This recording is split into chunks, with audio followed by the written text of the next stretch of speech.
Hi everyone, welcome to Consumer Behaviour MKT or Customer Behaviour MKT510. My name is Steve D'Alessandro and today I'll be talking about course introduction, what is consumer behaviour, why study it, and how you'll be assessed in this subject. To start with, let's have a look at this an interesting advertisement which really shows the paradox of marketing and why we study consumer behaviour.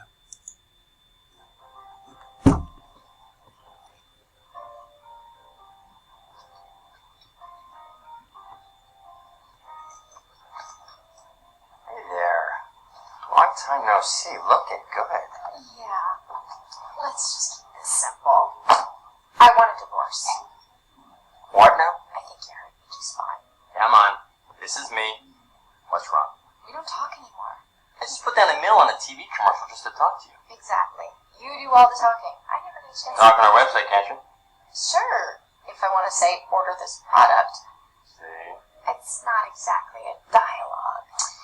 What about the print campaign, You can't tell me you missed the billboard in Times Square. That was like a 200-foot tall declaration of love. You're saying you love me, but you're not behaving like you love me. It's not genuine. I don't know. The agency said I was genuinely being funny. Genuinely being charming. They said you would love everything I did. Wait, Stan, I'm doing a radio commercial. Look, whether you're funny or not, it's just, I've changed. And you haven't.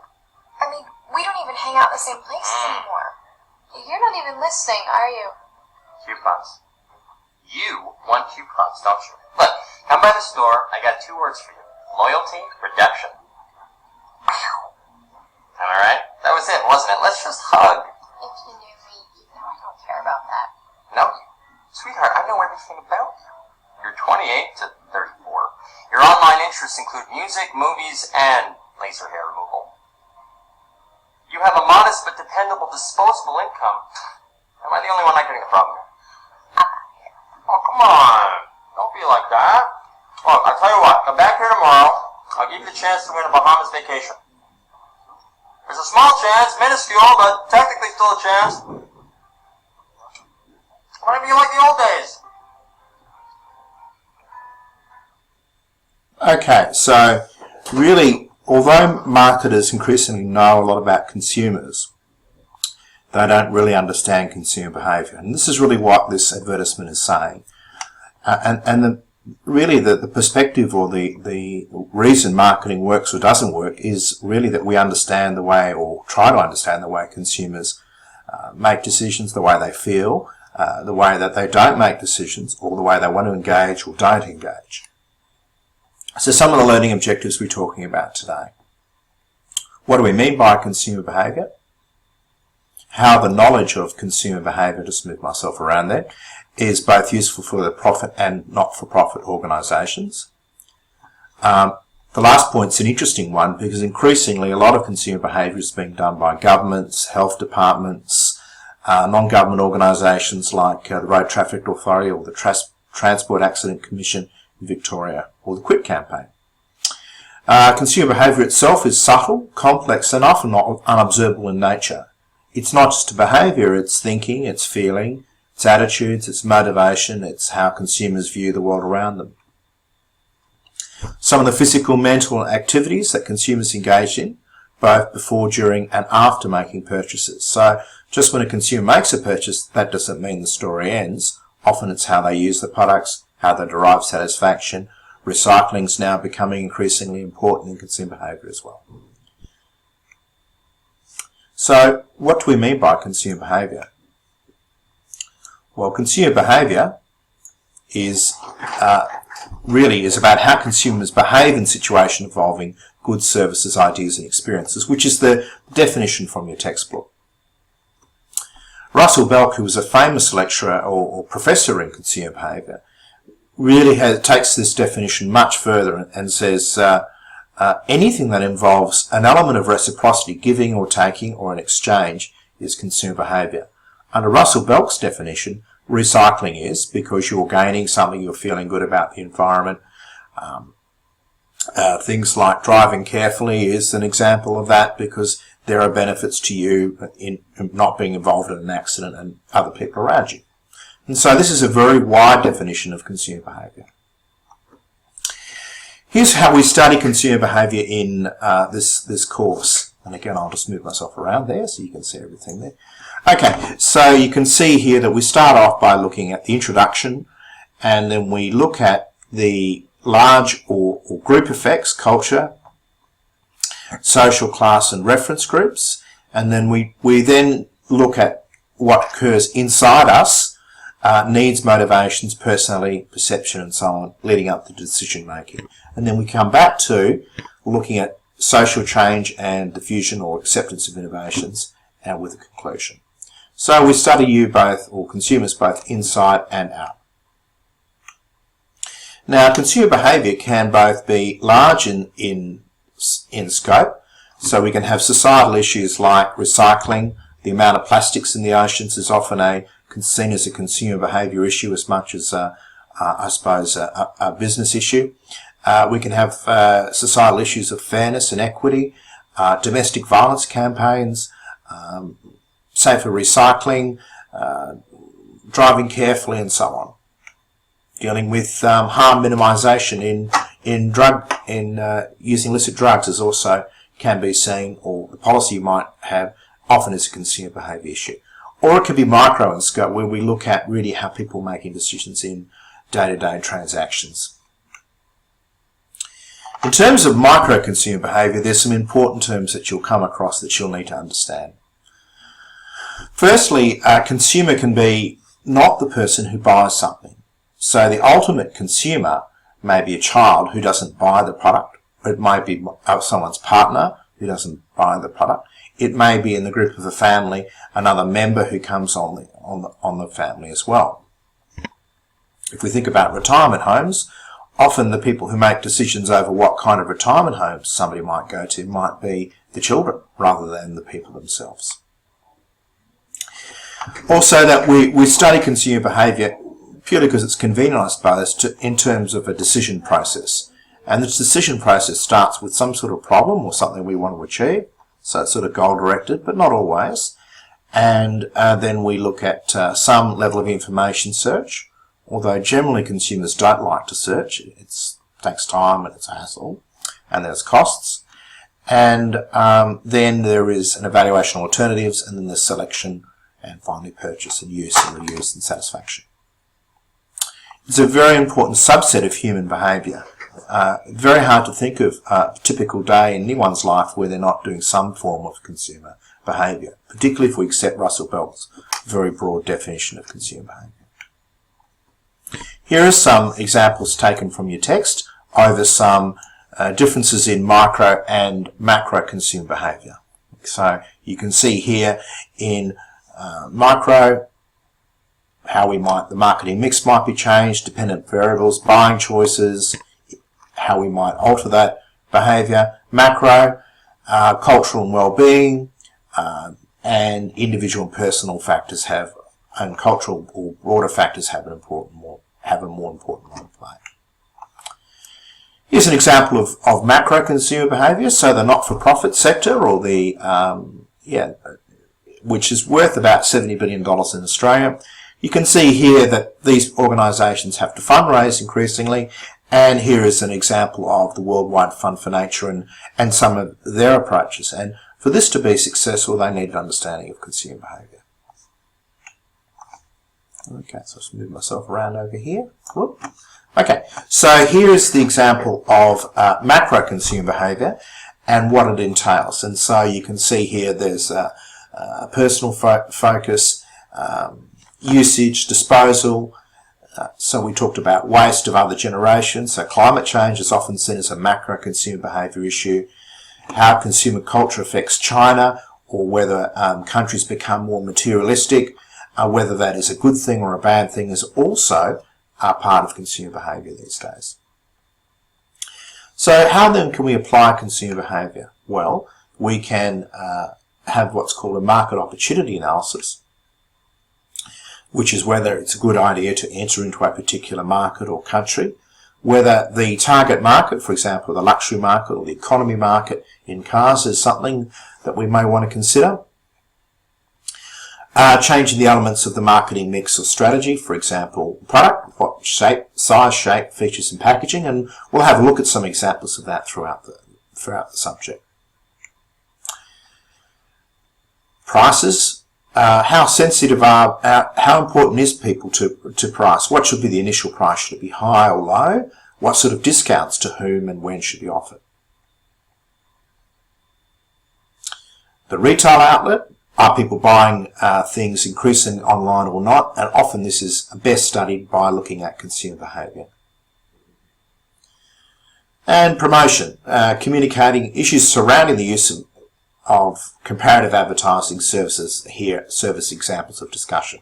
So it's much easier for me in this subject to show you some of the examples of consumer behaviour in action through a number of encapsulated videos that I have in these presentations.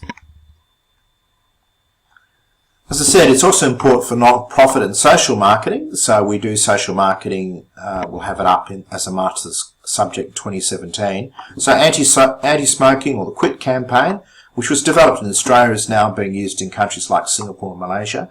That's a really important part of applying consumer behaviour where the goal is not to make money but to change behaviour.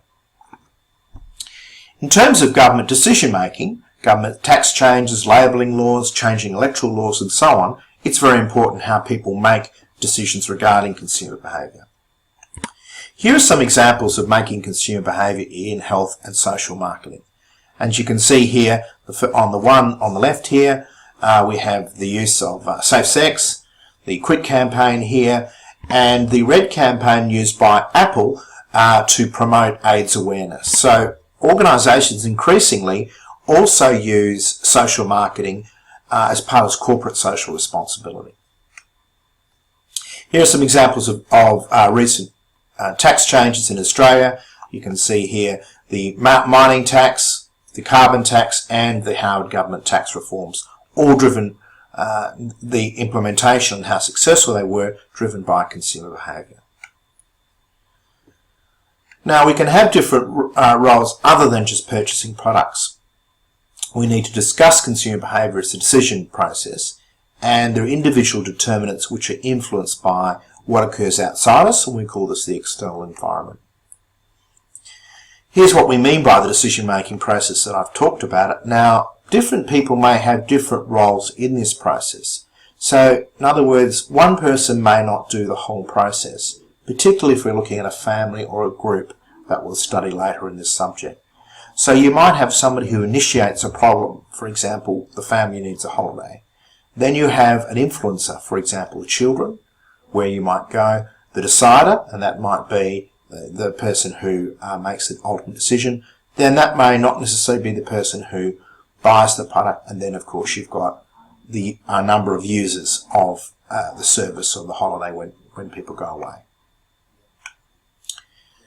So this is just showing this in a bit more detail here. All these notes, by the way, are downloadable from Module 1 under Topics, also in PDF format. The individual who determines or needs, so that often is the partner at home. The influencer, often these days, are children, or grown-up children. A lot of grown-up children still live at home. Buyer actually makes the purchase transaction. So that might be the person who actually goes to the store, who buys the product, organises the service online. And we'll look at joint decision making where these roles switch around quite a bit. And then you've got users, people who use the product. So people who use food in the house, or might use a computer, or might even use a car. And so children, other family members are all important, or all have important consumer behaviour roles. Here's an example moving to Bathurst, and here's my family. So there's Michelle, my lovely wife, Sophie, my daughter, and me, and Mr. Darcy II. Now, the question here is, who is the initiator, influencer and buyer and user in the D'Alessandro family? So some of you are probably thinking, well, it's me. Well, I was the initiator, and then you think, well, who's the influencer? Well, you might think Michelle, Sophie and Mr. Darcy. Well, actually, the influencer is Sophie and Mr. Darcy, and then you might think, who was the buyer? Well, the buyer was, funnily enough, my wife.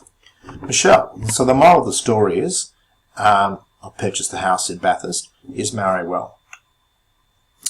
Some examples of consumer behaviour here, and this is just showing you that different types of services or decisions have different people involved with them. So if the simplest service is straightforward, you can see there are less people involved with it. If it's unsought products, for example, funeral services, you can see there are more people involved with the decision. Some more about consumer behaviour from a business perspective. The goal of the consumer is to obtain that meets needs and wants, and people engage in purchase activities for many purposes other than consumption. So, for example, you might acquire products for status, or you might acquire products because they're easy to dispose of. Also, consumers may face various problems: cleaning the bathroom, finding somewhere nice to live, worried about their children at school, safety on the roads, and so on. And so they'll acquire products or services to satisfy these needs or wants. And consumers make decisions to obtain desired goods and services. Now, what does this mean in terms of consumer behaviour? Well, a research study may ask, therefore, consumers what they buy, why they buy, where they buy, when they buy, and how often they buy. And all these elements we can study with various theories or understanding of consumer behaviour. Here's an example from some research that I did a couple of years ago, looking at mobile phone switching results in Australia. And the reference for the study is just down here. And you can see here what they buy, and we've got some of the leading brands there. Why they buy, you can see poor coverage, customer service, where they buy. Although you would think in this day of online purchasing, most people, around about 49% by far, prefer to go to a store and get personal advice because the mobile phone contracts are so complicated.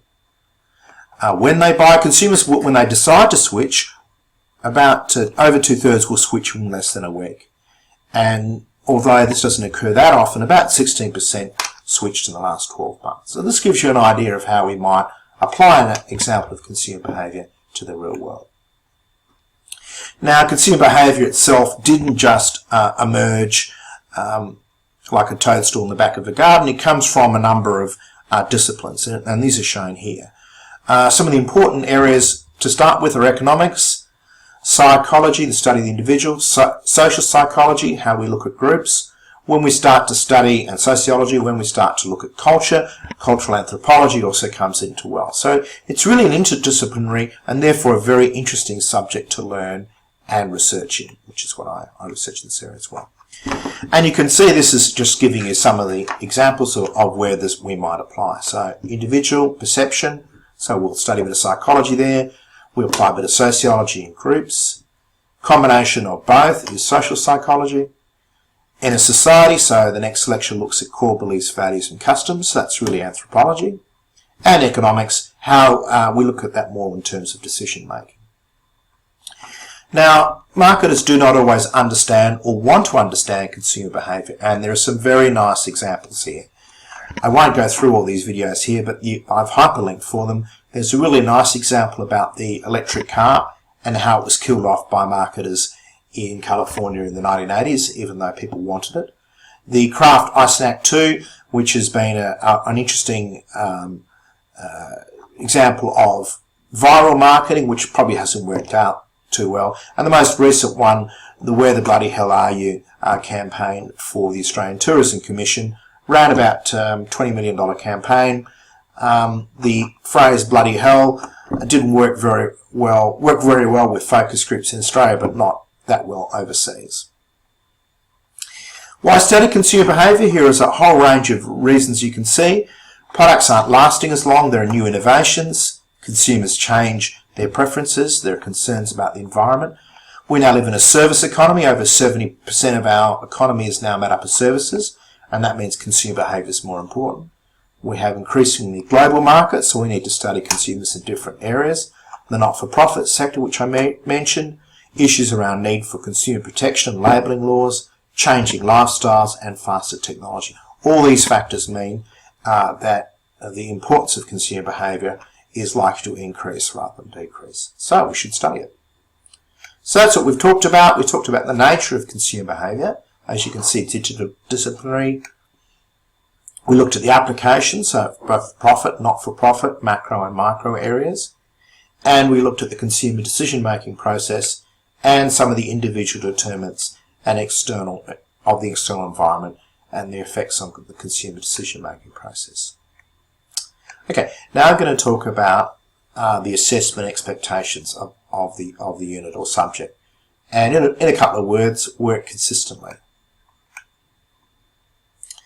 The overall objective is to analyse your own behaviour as a consumer and that of others.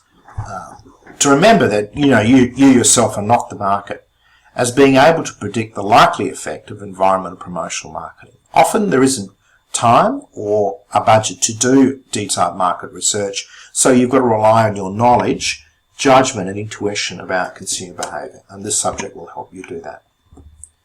It's a strange course because we're all consumers, and so a lot of us have a lot of expertise. But what we realise at the end of this subject, and hopefully what I do hope you realise, is there is so much more to understand about consumer behaviours, and that all consumers are not like you. The text, this is a original text written by myself, Peter Ling, who's the lead author, and Hugh Windsor from from Macquarie University by Oxford University Press. You're also likely to become a collector of examples of consumer behaviour. So media and advertising experiences related to the assignments you do provide opportunities for showing that this consumer behaviour is important. Okay, so different media and elements of the marketing mix. These could be ads, online, print, and so on. Okay, so you can see there's 1, 2, 3, 4 assessments. The first really is to get you working and communicating with each other, and that's called a forum task. Then we have 2 assignments where you're applying consumer behaviour. One is looking at consumers as social beings, the external environment, and one is looking at individuals and decision making. Then finally, your overall online contribution is assessed as well. So the first task is to post a message on the forum about yourself, and hopefully some of you are doing that now. Read 10 of the answers posted and complete a table. See page 6 of the subject outline, summarising responses.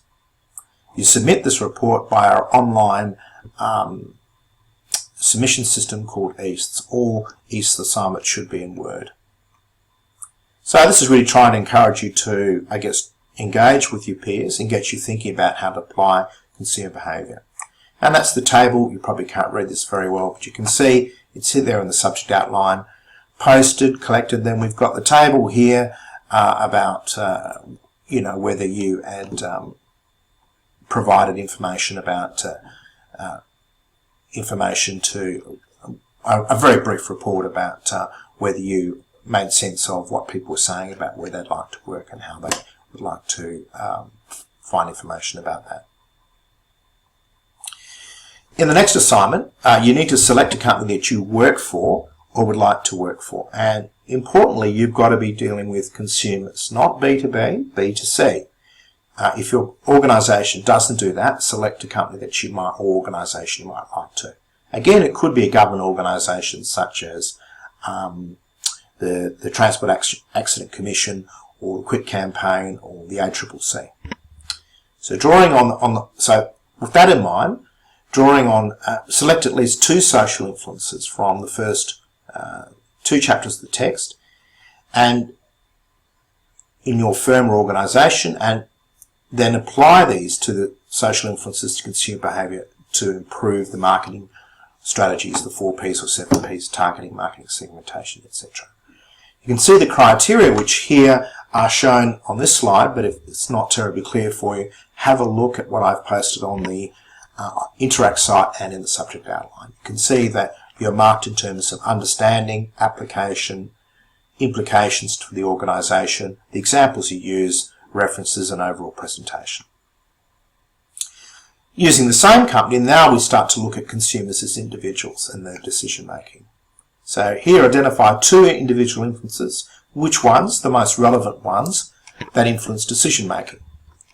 Show how these should be consider along with consumer decision making as discussed in Chapter 10, or 11 if it's a new product or service, or if you're changing social behaviour. How then can they apply this influences how the people in your organisation that you've selected can apply this understanding of individual differences to consumer behaviour? You need to say something about that as well. So the stuff's why it's interesting to know. Application is important. And you can see how it's marked here as well. And again, this is also shown on the subject outline and on the website under assessments. Online contribution is something that occurs throughout the subject. We learn best by engaging with others.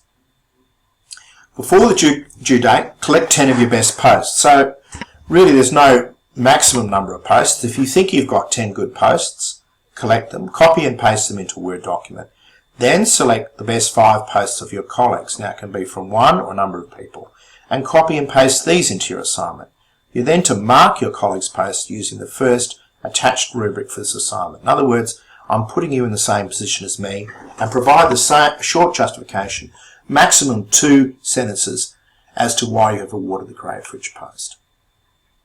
So why am I asking you to do this? Well, it's about encouraging students to develop critical thinking about the way people have posted, and to get you looking at other people's work, collaborative learning skills. It also introduces how we mark, if this is your first subject, how assignments are assessed using what we call criterion or rubrics in CSU. And this is just showing firstly how I mark this one, and this is really what you also use to mark each post. And then finally, we've got how well you've marked your colleagues' posts as well. My contact details, if you want to reach me. It is a democracy, but I sit on the Game of Thrones for now. Best, I suppose, is email, but my mobile is also there. I'm contactable most times, except perhaps on weekends when I like to spend a bit of time with my family. My consultation times, you'll normally find that I'm here at work from 10 o'clock in the morning to about 4:30 p.m. Other times, if you want to ring, are available by appointment. Contact by email is best, but mobile is okay, but not on weekends, please, because I like to spend time with my young family. I just wish you all good luck in this course, and I look forward to hearing from you soon.